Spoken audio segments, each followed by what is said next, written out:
برادرها غریب زنده باشه، سربلند باشه. سروده و خودی شما گوش کنید. دستی چو زرداب دارم، دیده ای به خواب دارم، در بدر عذاب دارم، در غریبی سینه ای پر درد دارم، یک منزلی سر دارم، در بدنم درد دارم، در غریبی.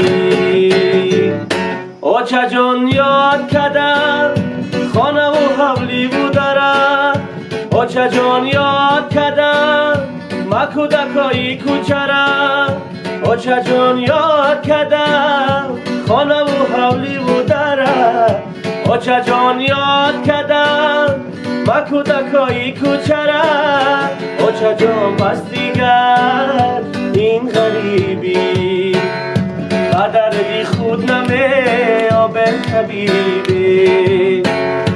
آچه جان بس دیگر این غریبی و دردی خود نمی آبن طبیبی.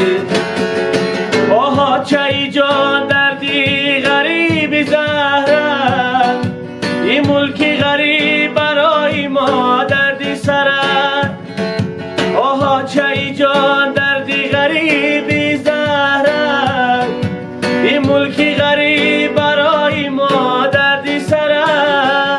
در فکری شما برای یک پاره نان، ای بچه ایتا در غریبی در بدرد.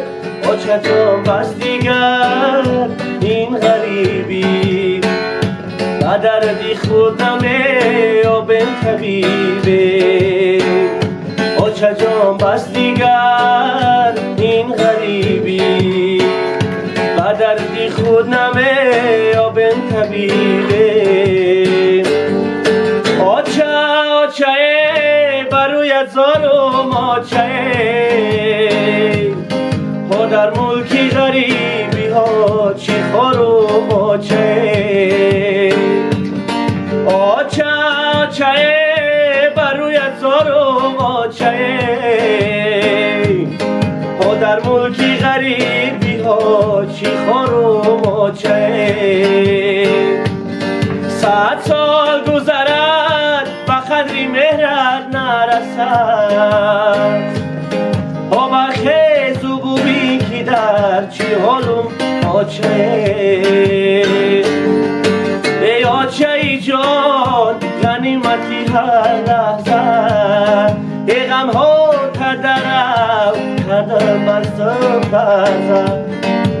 آچه میگومه بندی دلم میلرزه، آچه به همه گنجی جهانی عرضه.